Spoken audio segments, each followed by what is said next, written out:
to Crystal Intuition. My name is Melissa. Okay, so I have a lot to talk about today. We're going to be talking about spirits and demons, do's and don'ts, but mostly just don'ts. And I also want to give a little info how to deal with certain situations.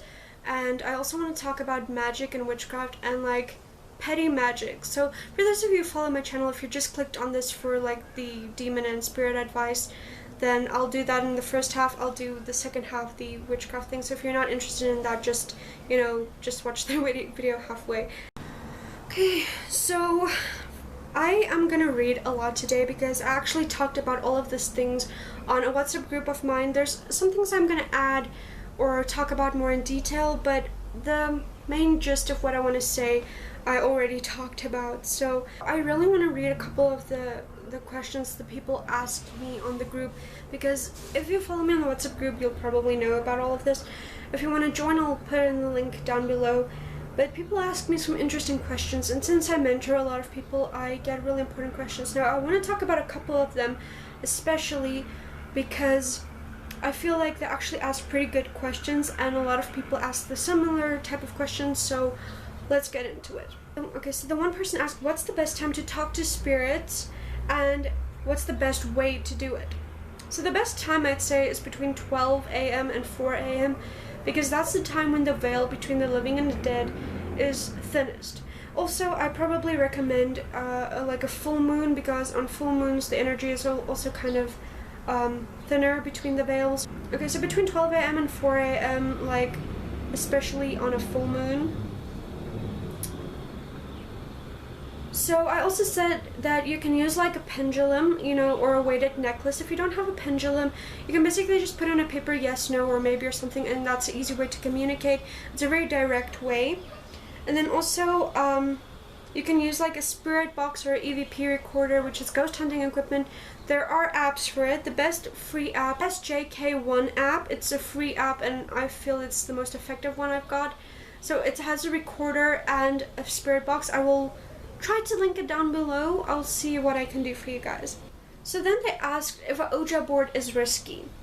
So my reply was pretty lengthy. It said, yes, it has risks. You basically open the door and you have no say about what comes through. You can do it and be fine, or you can do it and a year later bad things start happening and you'll start having problems, or you'll immediately start having problems and bad things will start happening. Some people also use a pendulum with the Ouija board because then they can also spell out things better. But there are risks involved using an Ouija board, and it's especially not recommended for people who don't know what they're doing or newbies. So then they asked me, what type of problems does it give? So then I basically said, infestation or unwanted spirits, sometimes demons. Demons are very hard to get rid of. I've physically seen demons twice in my life. I'll link the one video down below of my paranormal experiences, and I still want to do the one about the other demon, but I'll link the one down below so you can just have a little idea what I saw. That was the video about when I was 14. I've seen another demon when I was 17. I don't think I've made a video on that yet, but I will. So it's not a pretty sight. It's not something you want to mess with. It's not something you want to deal with. And believe it or not, there are worse things than demons out there. People don't think so. I'm going to give an example. Fallen angels. Don't even go there because you don't want to know. So, unlike demons who can just harm you, and demons are kind of limited, fallen angels aren't. They can do anything they wish and you can't get rid of them. They can kill you in 0.2 seconds if they so wish. You can invoke bad luck upon yourself, and that will cause physical problems in your life, such as illness. You can also bring forth something from another realm. There are many realms, and some creatures aren't that friendly. I mean, imagine you were dead and some dumb person, summoned your soul to a place you didn't want to be. Wouldn't you feel disrespected and be mad? An Ouija board acts like a magnet, a spirit board acts like a magnet. So an Ouija board, it acts like this magnet, it draws spirits to it. So sometimes there's spirits around, so then you can contact them. Sometimes less bad things will happen then. So a lot of people use the board and have positive experiences with it. I don't recommend doing it unless you are a professional that really knows what you're doing. Just remember that you don't get to choose what comes through or when. Time doesn't exist on their planes of existence. Like 5 years for us is like nothing to them. There were even people who got possessed using Ouija boards. This happens especially if you break the rules of the board. Think of the rules as respectful boundaries and safety precautions, and even then, things can go wrong. Don't get me wrong, demon possession is pretty rare, but it happens. So, I do not recommend that you try to use an Ouija board if you don't know how to use it properly, or if you're just an uninformed person, if you don't know what the risks are, or if you simply just don't want to risk the safety of yourself and the people around you, because messing with a Ouija board can affect the people and the loved ones and the family around you, not just you. So it's pretty selfish to just mess around with the unknown if you don't really know what you're doing. Then they asked me, what is a seance? You know, what makes a seance different from like a Ouija board? So a seance is actually a form of early necromancy. It's the conjuring of spirits, calling in specific spirits. Like I mentioned, wouldn't you be mad and disrespected if you were a spirit? And again, sometimes other things can come through. Now with a seance, it's a little easier to get rid of something unwanted. Still very dangerous, and should only be attempted by professionals. If a person like specializes in seances, they'll know how to get rid of an unwanted spirit. Still, things can go extremely wrong, but you know, if you have experience, then you are more likely to know what you're doing. Okay, then I just quickly wanted to add something in there, because someone asked me, how do you communicate with the dead? So I give direct ways, and there's another way you can do it. So you take basically, if you want to talk to your deceased uncle or grandfather, there's another way to do it. You take a photo of them and a candle, you light the candle. You can also take a personal effects of theirs or something they like gave you as a gift. And then you sit down beside it and you basically meditate. Meditate on their name, on their photo, but remember, this time they'll only come through if they want to. So if they feel like they have nothing to say to you, they're not going to come through. If they feel you're not ready, they're not going to come through. So this method isn't that effective for everyone. So I also wanted to mention here, demons sometimes also mimic the way someone looks and the way someone speaks to get you vulnerable. So we're going to get into that a little later on some more. And this way about the candle is also a more respectful way to go about it. So there's also apps for like I mentioned that you can use, which is also a little bit more respectful if you use like something like an EVP recorder or a ghost box, because then they can choose if they want to come through. And yes, sometimes other things can come through, but it's less likely than a Ouija board in a seance, I'd say.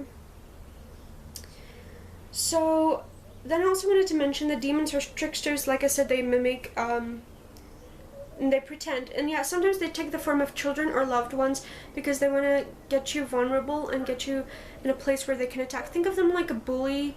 You know, the bully at school, they like kick you when you're down, and that's just like how they are. They like torture and like scaring you and seeing you suffer for some reason. So yeah, it's meant to gain your trust. So it's just a couple of signs to look out for here. We have their eyes. So sometimes the demon will not directly look at you. They'll kind of hide their face, or especially their eyes. So they'll have their backs turned on you. Sometimes it might appear that they're floating. So this is just some tips. It doesn't always happen, but it's some like tips and warning signs that you can look out for. So then people said, what is going to happen if they look at you? Well, nothing. They're just going to try to, you know, get you vulnerable, gain your trust. They're going to probably talk to you a little bit. They're going to, like, get you vulnerable just so that they can, like, you know, pounce. So now I want to tell you guys a little bit of a story. This happened to someone that was in school with me. So her dad died. A week later, she started seeing him in the house. He started talking to her. She gained his trust. And then things got physical and violent. He started hurting her, and her father was never a violent person. He was the most generous and caring person you can come across. And he started harming her. So she didn't really tell anyone at first, so she started coming to school with bruises and things, and we all wanted to know what was going on. So she tried to downplay it, she tried to like not talk about it, she didn't want to admit it. If her grandmother wasn't religious, she'd probably be dead, because her grandmother involved the church. It took them months to get rid of that demon. Like, it took so many cleansing sessions every week for months just to get that thing out. So the main reason that happened is after her father's death, she used a Ouija board to try and contact him, and then something else came through. So just remember, like, if you're in a down place, if you're in a bad place, you're feeling down, depressed, sad, any negative emotion, do not attempt to contact spirits, because then you're gonna draw demons like a magnet. They feed off things like fear and negative emotions. So if you're feeling those things, just stay away. Don't even research demons if you're feeling down, because they can have an effect on you, and they're more likely to come through if you're in a bad place. Okay, so they like prey on your weaknesses. So then someone asked me, can they laugh at the demon? So then I basically said, no. Never disrespect a demon, you'll regret it. Never laugh at them, curse at them, or yell at them.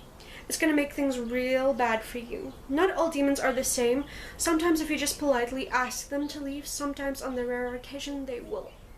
It doesn't always happen that way, but sometimes if you're just respectful, you know, they'll just leave.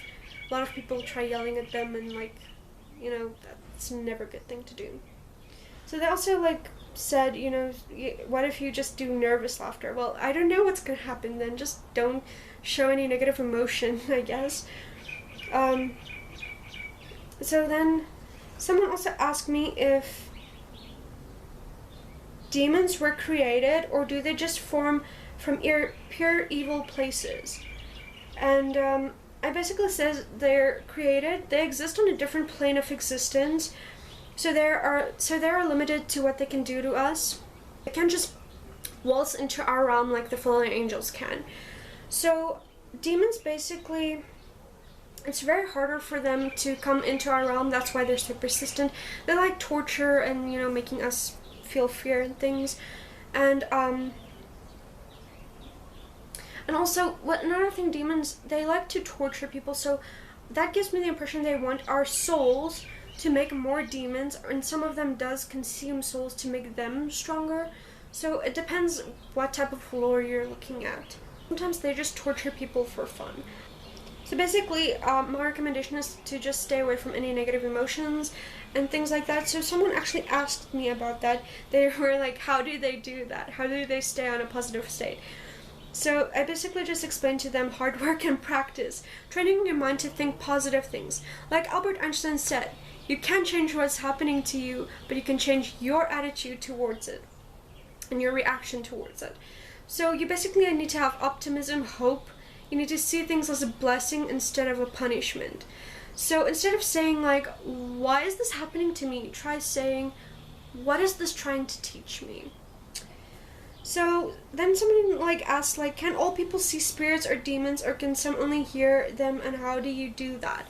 So I don't really know how do you do that on purpose, except like with these things we mentioned.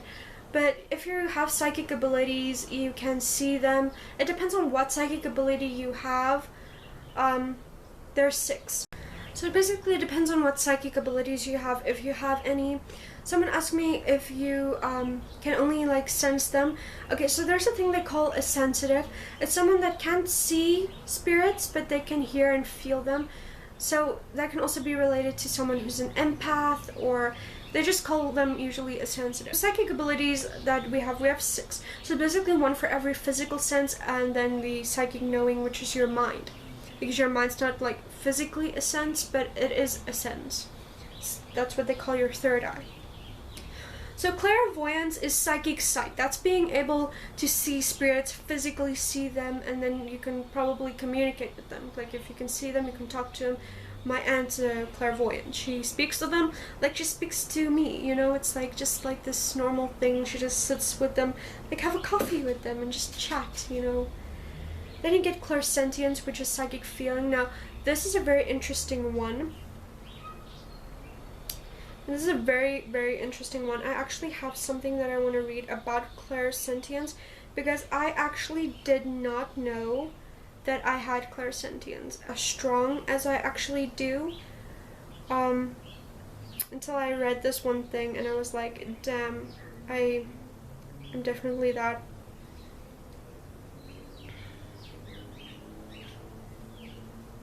You know, like when you know what you're looking for on your phone but you can't find it, and then it makes you really frustrated and mad because you know that it should be around this couple of images here, but you just cannot find it. Oh, here it is. Okay. So clairsentience. To feel others people's emotions, the ability is challenged because it's difficult to distinguish between your own emotions and someone else's. Here's a tip. If you're feeling completely overwhelmed with emotions, there's a very good chance that you've taken on someone else's emotions, ground your body, and send their energy back to them. So that's something that was really, really interesting for me that I read about clairsentience. Because I didn't know I had it that strong, but I feel emotionally overwhelmed like a lot. So then the other one is clairaudience. That's psychic hearing. You're only able to hear spirits. So it's like physically you hear voices, which sounds like you're a crazy person, but it's a real psychic ability, and I don't think that's one of the, pleasant ones if you only have that. Then you have claircognizant. That's the psychic knowing. I also have that. You just like know things. You don't know why, you don't know how, you just know things. You know them before they happen. You can just like tell someone like, don't go to the supermarket today, and then maybe there was like a shooting or something. You just have like psychic knowing. Then you get clairgustance, which is psychic tasting. So I'm not completely sure how this works. I assume you just taste weird flavors. Like maybe you taste cinnamon and then the person who died liked cinnamon. Or you taste tobacco and the person like smoked. I don't really know how that works. I don't have that. I can't really explain to you exactly how it works. Then you get clairolfaction, which is psychic smelling. I have this a little bit. You smell someone, like I smelled, like this old lady, she liked to bake. I basically smelled flour and cinnamon. I also smell my deceased grandmother's perfume a lot, especially when she's around me. I smell her all the time. It really sounds weird. And also, if a person was a smoker, you'll also be able to tell that. So I definitely know that I have clairsentience, claircognizance, and clairolfaction. I definitely have those three. So yes, sometimes people have all of these, sometimes they just have a couple of them, sometimes they only have one of them. So it depends on your psychic abilities from person to person. Every person is intuitive. You have a gut feeling, that little voice inside your head telling you that this is right, this is wrong. Everyone has a little bit of intuition and a little bit of, like psychicness in them. But main psychic abilities, I know clairvoyance usually has a physical thing that happens when you're born. It basically, you have this extra layer of skin on your face when you're born. It's like on your head, this whole extra layer of like skin that covers you. It's like a sack. So then they cut that like off. Some people actually keep that for good luck. So that's actually what they call like a psychic. You get different types of psychics, like this is psychic abilities. Then there's people who call themselves a medium. This is usually someone who has clairvoyance, clairsentience, and clairaudience. So it's usually someone who has those three. It's the three main ones. Clairvoyance is psychic sight, clairsentience is psychic feeling, and clairaudience is psychic hearing. So psychic medium usually has those three abilities. But it does depend on person to person. So that is basically the entire thing I wanted to talk about the ghosts and the demons. The number one thing is like, don't go messing with things you don't know anything about, and don't disrespect anything on another realm. There's other creatures in other realms as well, like fairies and things that people think are not real. They really are, and some people think like aliens and things come from other realms. That's why we can't physically see life on other planets, especially because kind of like, we take a picture on another planet. It takes that picture to get 20 years to get back to us, so we don't see the planet as it is exactly. And then like Dante's Inferno also believed like every planet was a different realm, and it's a different plane of existence, and that's why we can't see it. So that's basically just all I wanted to mention about spirits and things. If you want to get rid of them, I just kind of want to do a little bit of cleansing. This is where we transition over in the Witchy tab. So you can do like cleansing or smudging. You can do this with salt, put salt circles at your door, windows, whatever. and you can keep that there for a week. If you're witchy, you can use black salt. You'll know what that is. If you don't, just maybe Google it. You can make that. It's basically just normal salt, or you just take different types of salt. You can use any salt, and you combine it with like incense ash or coal or something. And some people also put cast iron flakes. They make it in a cast iron pot, and then the cast iron goes into it. So there's different ways you can make that. If you're religious and you have churches like Roman Catholic churches, you can get holy water. You can buy that at some esoteric shops, some holistic healing shops. So then you can also use things like Palo Santo, which I really recommend. I don't recommend sage as much. Palo Santo only clears out negative energy. Sage clears out everything. So that's like the entire reset button, and sage is also an endangered plant species, so I don't recommend that. Then you can also like make your cleansing like sprays. So you can make one with using like equal parts vinegar and water, and then you can put salt in, but if you put salt in, just don't spray it on furniture because salt can be damaging to certain surfaces. So you can just do it with like vinegar and water. Spirits tend to dislike iron, silver, vinegar, and salt. So that's just a couple of tips to cleanse them out. Also, if it's a demon, they'll probably hate Gregorian chant music. So play that, they'll probably leave. Just think of it like a nightclub. You burn the sage, play the Gregorian chants. I mean, if you're in a club and you hate smoking and drinking and everyone smokes and drinks, you're not going to stay there very long. It's like the same with a demon. They don't like the smoke, they don't like the music. Eventually, they're probably going to leave. You can also like take a red piece of thread and put it on your front door and your back door. You just put in some nails above your door and just you hang them up there. That creates a barrier so that nothing can enter your home without your say-so. Okay, so now we go into the witchy things. So I want to talk a little bit about witchcraft and spells. So I've been noticing a lot of people have been doing what is called petty magic. So I'm gonna explain that to you and tell you why. Okay, so petty magic is basically magic when it's unnecessary. If you practice witchcraft, petty magic is not something you want to do. You only do magic when you really freaking need to. You only do a spell when you need to. And remember, everything you do has to be on the physical and on the spiritual plane. You can't just do something on the spiritual plane and expect a miracle. You can't like do a spell to like get a job and you don't actually go out and look for a job. You don't send in applications, you don't do anything from your part. It's not gonna work that way. Manifestation the same. You can't manifest shit out of thin air. You at least have to do something from your side to make it happen. You know, like I wanna like, for example, I want a new car. You can't just expect a car to fall on your lap. You're gonna have to like, you know, like save up money or something, you know, so that maybe the manifestation is only gonna give you the opportunity to get a car. Maybe it's not just gonna be like a free car. Like, magic doesn't work that way. It just doesn't. Okay, so there's a lot of things where I think magic crosses the line. Like I said, I don't believe magic is great if you mess with anyone's free will. Blood magic, I would suggest limited. I don't recommend you cutting yourself open for a spell. Really, I don't. So blood magic can also very easy go into necromancy.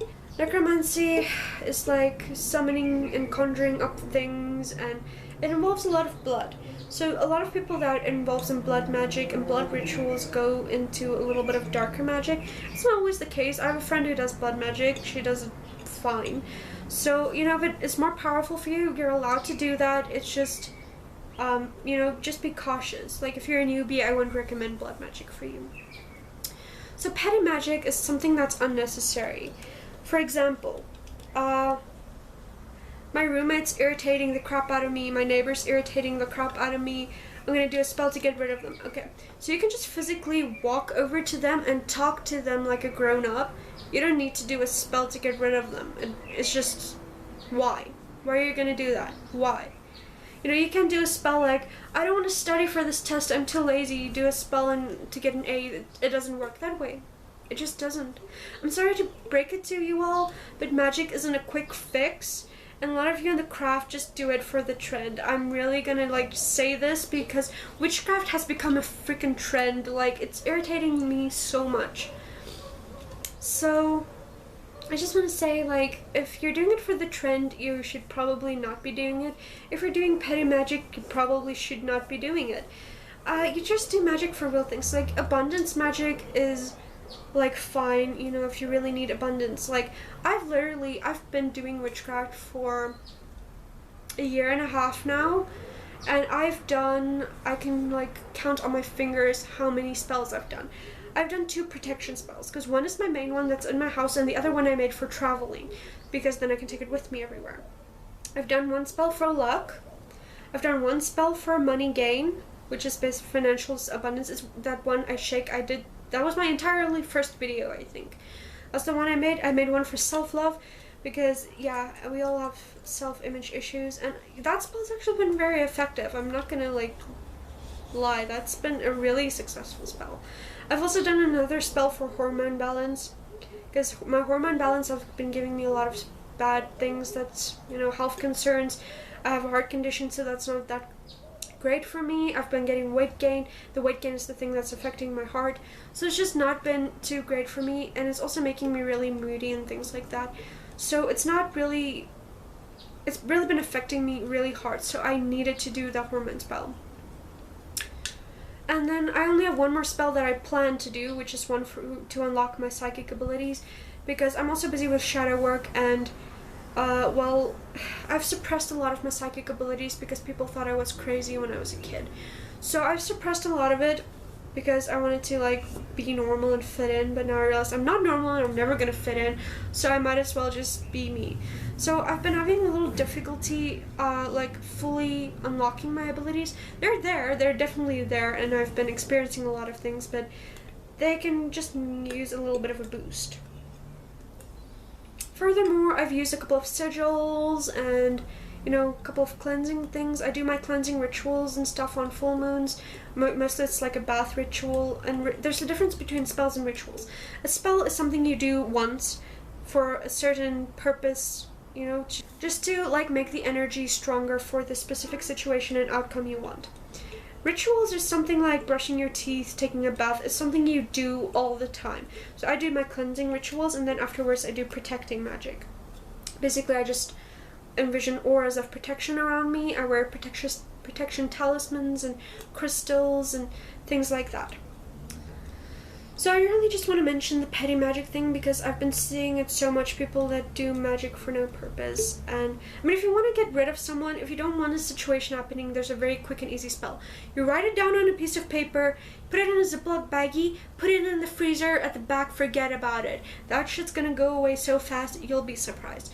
So don't go doing lemon spells and blood magic for just because someone pissed you off. Just write it down. It's a very zero effort magic. Sometimes the easiest things are the most effective. Just write it down, put it in the freezer, and it just goes away. So there's a lot of like easy little magic. I'll do a lot more videos on this if you want to, but this is just a quick little tip. Just do that. You don't need excessive spells for every situation in your life. Okay, so I think that's all I wanted to talk about today. If you guys have any questions, concerns, or any requests for future videos, please put that in the comments down below, and I'll see you guys in the next video. Bless, guys. Bye!